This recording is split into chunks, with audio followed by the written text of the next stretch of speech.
শত্রুর ঘুম ওড়াতে ভারত তৈরি করল AUV autonomous under water vehicle. দিন দিন ভারতের সমুদ্র সীমায় শত্রু বাড়ছে। ভারতের সমুদ্র সীমা সুরক্ষিত রাখতে ভারত বানিয়ে ফেলল AUV। এটি হচ্ছে সমুদ্রের নিচে স্বয়ংক্রিয়ভাবে শত্রুর মাইন্স, সাবমেরিন, যুদ্ধজাহাজ খুঁজতে পারবে, আবার নজরদারি চালাতে পারবে।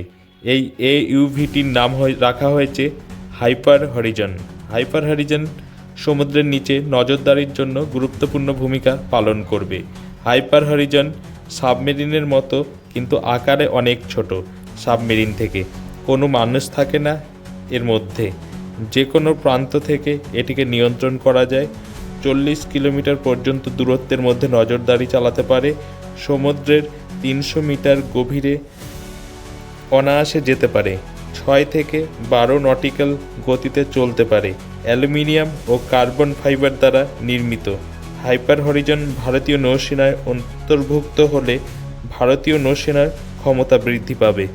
এ বিষয়ে আরও জানতে কলকাতা সমাচার চ্যানেলটি লাইক করুন, সাবস্ক্রাইব করুন ও বেল আইকনটি প্রেস করুন। ধন্যবাদ।